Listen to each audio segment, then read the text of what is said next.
Hello everyone, मेरा नाम है डॉक्टर उशाली और मैं हूँ एक डर्मेटोलॉजिस्ट, मतलब स्किन और हेयर की स्पेशलिस्ट डॉक्टर।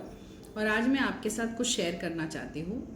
तो कई बार क्या होता है, मुझे कुछ लोग मैसेज करते हैं व्हाट्सएप पे या ऐसे ही राह चलते कहते हैं कि ये एक निशान रह गया है और इसके लिए क्रीम लिख दीजिए। और मैं हमेशा उनको कहती हूँ कि अगर आपको कोई निशान है या कोई पिगमेंटेशन है तो प्लीज़ आके मुझे एक बार क्लिनिक में दिखाइए, उसके बाद हम क्रीम्स लिखते हैं। और अक्सर लोग इस बात से काफ़ी नाराज़ हो जाते हैं, अपसेट हो जाते हो कि क्रीम ही तो मांगा था, क्रीम ही तो लिखना था, ऐसी क्या बात थी कि क्लिनिक पे बुला लिया उसके लिए।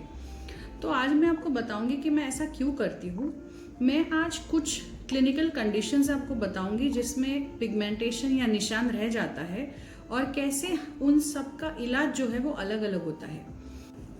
तो हम शुरुआत करेंगे पिंपल से। अब पिंपल्स हर एक को आते हैं, कुछ लोगों को निशान छोड़ जाते हैं, कुछ लोगों के स्कार्स हो जाते हैं। तो अक्सर लोग कहते हैं कि ये पिंपल्स की वजह से निशान छूट गया है, उसके लिए क्रीम बताइए। तो मैंने क्या नोटिस किया है, 80% ऑफ लोग जो होते हैं जिनको पिंपल्स आते हैं उनको ये आदत होती है कि वो बैठे बैठे अपने पिंपल्स को ऐसे छूते हैं, ठीक है, या मिरर में देख के उसको ऐसे दबा के निकालने की कोशिश करते हैं। और वो कहते हैं कि अगर उन्होंने कहा कि नहीं मैं तो बिल्कुल अपने पिंपल्स को हाथ नहीं लगाता, हाँ बस ऐसा होता है कि जब मैंने फेस वॉश कर दिया और एक आधा पिंपल फूट गया तब मैं जाके उसको ये करके निकालता हूँ, दबा दबा के उसको निकाल देता हूँ। इसको हम कहते हैं मेडिकल टर्मिनोलॉजी में एक्ने एक्सकोरी, ठीक है। इसमें क्या होता है, क्योंकि आप पिंपल्स को दबा के निकाल रहे हो या आप मैन्युअली उसको फोड़ रहे हो तो उसका निशान जो होता है वो ज़्यादा समय तक रहता है, वो आसानी से क्रीम से नहीं जाता। कई बार हम इसके लिए पील्स करते हैं, क्रीम्स लगाते हैं, उसके बाद भी नए नए निशान आते रहते हैं। तो ऐसे टाइम पे उस पेशेंट को बिठा के ये बताना बहुत ज़रूरी है कि बिल्कुल भी आपको पिंपल्स को टच नहीं करना है। अगर वो फूट गया तो उसको छोड़ दो, वो अपने आप ठीक हो जाएगा। जब आप उसको निकालने की कोशिश करेंगे वो ज़्यादा बढ़ने वाला है, उसका निशान ज़्यादा देर तक रहेगा। और ये आदत आप छोड़ोगे नहीं तो आप पील्स पे पील्स करते रहोगे, क्रीम्स पे क्रीम्स लगाते रहोगे और नए नए निशान आपके आते रहेंगे। इसीलिए मैं पिंपल्स के बाद रहने वाले निशान के लिए जो क्रीम होती है वो ऐसे ही व्हाट्सएप पे नहीं बताती। अब हम जाते हैं दूसरे कंडीशन के ओर। बहुत सारे लोगों का ऐसा होता है कि मेरी गर्दन थोड़ी सी डार्क हो गई है या मेरे अंडर आर्म्स थोड़े से डार्क हो गए हैं और मुझे इसके लिए कोई क्रीम लिख के दे दीजिए। अब देखिए, अगर आपकी गर्दन थोड़ी सी डार्क हो गई है तो अक्सर इसके लिए एक वजह होती है जिसको हम कहते हैं एकैंथोसिस निग्रिकांस। इसमें क्या होता है, मोटापे की वजह से एक हार्मोन रिलीज होता है जिसको कहते हैं मेलानोसाइट स्टिमुलेटिंग हार्मोन, जिसकी वजह से आपके बॉडी फोल्ड्स और आपके फ्रिक्शन वाली एरिया जैसे आपके नकल्स है यहाँ पे स्किन थोड़ी सी डार्क और वेलवेटी हो जाती है।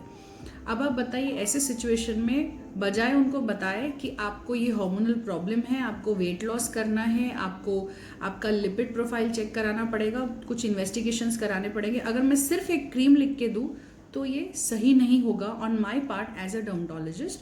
तो ये एक कंडीशन है। डार्क अंडर आर्म्स के बारे में मैंने एक्चुअली यूट्यूब वीडियो बनाया हुआ है, उसमें मैंने एक्चुअली बताया हुआ है 5 वजह डार्क अंडर आर्म्स के: friction, infection, fungal infection, allergies और हार्मोनल इम्बैलेंस। ये 5 वजह होती है। तो ऐसी आप कोई भी क्रीम लिख के नहीं दे सकते हैं। अगर आपको डार्क अंडर आर्म्स है तो उसके लिए आपको प्रॉपरली इवैल्यूएट करना ज़रूरी होता है, इसीलिए आपका क्लिनिक में आना ज़रूरी होता है। एक और कंडीशन होती है जिसके लिए लोग अक्सर स्किन लाइटनिंग क्रीम्स मांगते हैं, वो है मेलाज्मा। मेलाज्मा मतलब छाई या मराठी में जिसको वांग कहते हैं, जहाँ पे आपको ऐसे बटरफ्लाई टाइप का रैश आता है। जनरली ये चीक्स पे आता है, बट ये नोज पे भी आ सकता है, आईब्रोज पे भी आ सकता है, अपर लिप पे भी आ सकता है, जॉ लाइन पे भी आ सकता है, इन सब जगहों पे आ सकता है। क्योंकि ये एक हार्मोनल कंडीशन होता है, ये ठीक होता है वापस आता है, ठीक होता है वापस आता है, ये सीरीज में चलता रहता है। तो इसके लिए हमें प्रॉपर काउंसलिंग करवाने की ज़रूरत होती है पेशेंट को कि आपको क्या सनस्क्रीन यूज़ करना है, क्या नाइट क्रीम यूज़ करना है, कौन सा टैबलेट्स आपको खाना है। ये सब काउंसलिंग के लिए क्लिनिक में मिलना ज़रूरी होता है। हम ऐसे आपको मैसेज करके क्रीम नहीं बता सकते। और मेलाज्मा के लिए मैंने एक अलग से वीडियो भी बनाया है यूट्यूब पे, आप ज़रूर चेक करिए। अगर आपको मेलाज्मा है तो उसमें बहुत अच्छी इन्फॉर्मेशन मैंने दी हुई है। एक और कंडीशन है जिसमें अक्सर लोग आते हैं कि मेरी पीठ पे थोड़े से निशान थे और मैंने प्यूमिस स्टोन या कोई भी ऐसे एकदम रफ पत्थर लेके उसको घिसा है, घिसने के बाद वो और ज़्यादा डार्क हो गया है। ये इंडिया में हम बहुत देखते हैं कि लोग अगर कोई चीज़ डार्क होती है तो उसको पहले घिसते हैं ताकि वो, जैसे मानो हम बर्तन घिस रहे वैसे अपने बदन को घिसते हैं। तो आपको ये जानना ज़रूरी है कि इसकी वजह से एक दूसरा किस्म का पिगमेंटेशन होता है आपके घिसने की वजह से, जिसको कहते हैं फ्रिक्शनल पिगमेंटेशन या फ्रिक्शनल मेलानोसिस। ये अक्सर अपर बैक पे होता है, कुछ लोग आर्म्स भी घिसते हैं, उसमें यहाँ पे भी पिगमेंटेशन आ सकता है। तो ऐसी सिचुएशन में मैं आपको एक क्रीम लिख के दूंगी, उससे आपको फ़ायदा नहीं होगा, पहले आपको वो घिसना, वो रगड़ना रुकना पड़ेगा। इसीलिए मैं व्हाट्सएप पे नहीं बताती। एक और जो कॉमन कंडीशन होती है वो लोगों की होती है डार्क सर्कल्स, कि मुझे डार्क सर्कल्स है, मुझे डार्क सर्कल्स के लिए कोई क्रीम लिख के दीजिए। आपको जान के हैरानी होगी कि डार्क सर्कल ज़रूरी नहीं है कि स्किन का कालापन हो। कई बार आपकी अंडर आई के नीचे की स्किन जो होती है वो पतली होती है, उसकी वजह से अंदर की जो खून की नसें हैं वो पर्पल कलर की वो दिखती है, इसीलिए लगता है कि डार्क सर्कल है। कभी कभी आपको आंखें रगड़ने की आदत होती है तो वहाँ की स्किन ज़रूरत से ज़्यादा मोटी हो जाती है, थिक हो जाती है, जिसकी वजह से भी स्किन डार्क दिखती है। कभी कभी एक्चुअली आपको किसी चीज़ की एलर्जी हो गई होती है इसीलिए डार्क दिखती है। कभी कभी आपका हीमोग्लोबिन कम होता है तो आपका चेहरा इतना पेल लगने लगता है कि आपका आँखों का कलर डार्क, आपका अराउंड आइज का कलर डार्क हो जाता है। और कभी कभी एक्चुअली आपका आंखें जो होती है वो धसी हुई होती है, जिनको हम संकन आइज कहते हैं, उसकी वजह से भी डार्क सर्कल होता है। अब आप मुझे बताइए, ऐसी सिचुएशन में अगर आप मुझे पूछेंगे कि मुझे एक डार्क सर्कल की क्रीम दीजिए तो मैं कौन सी क्रीम दूँ आपको, मुझे पहले ये जानना पड़ेगा ना कि आपको किस वजह से डार्क सर्कल है, इसीलिए मैं व्हाट्सएप पे क्रीम नहीं देती। एक और जो कॉमन कंडीशन होता है जिसके लिए मुझे क्रीम्स के बारे में पूछा जाता है वो ये होता है कि मेरे जो इनर थाइज है वो थोड़े से डार्क हो गए हैं, या मेरा जो पैंटी लाइन है वो थोड़ा सा डार्क हो गया है। कई बार ये नॉर्मल होता है, थोड़ा सा डार्क होना, आपके जो इनर थाइज है डार्क होना वो नॉर्मल होता है, लेकिन कभी कभी वहाँ पे फंगल इन्फेक्शन की वजह से भी डार्कनेस हो जाता है।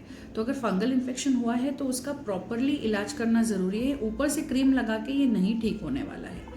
इसीलिए ये जो मैंने आपको बताया है ये सारी कॉमन स्किन कंडीशंस है जहाँ पे पिगमेंटेशन होता है। ऐसे थोड़े रेयर कंडीशंस भी है जैसे लाइकेन प्लेनस पिगमेंटोसिस है या कॉस्मेटिक मेलानोसिस है, जहाँ पे आप जो कॉस्मेटिक्स यूज़ कर रहे हो उसकी वजह से पिगमेंटेशन आता है। तो हमें वजह ढूंढना बहुत ज़रूरी है ट्रीटमेंट से पहले, और इसीलिए हम कहते हैं कि एक बार आप कंसल्टेशन करिए जिस भी तरह से, और उसके बाद ही आप ट्रीटमेंट कराइए। आई होप इन सब कंडीशंस के बारे में सुन के आपको एहसास हो गया होगा कि क्यों किसी भी स्किन के प्रॉब्लम के लिए एक डर्मेटोलॉजिस्ट के पास जाके या तो आमने सामने बैठकर या वीडियो से कंसल्टेशन करना ज़रूरी है, ताकि हमें पता चले कि इसकी वजह क्या है और उसके बाद हम इसका प्रॉपर ट्रीटमेंट कर सके, ना कि हम चलते फिरते व्हाट्सएप पे पूछे कि भाई ये कालापन हो गया, इसका थोड़ा सा क्रीम बता दो। Thank you for watching. Stay home, stay safe.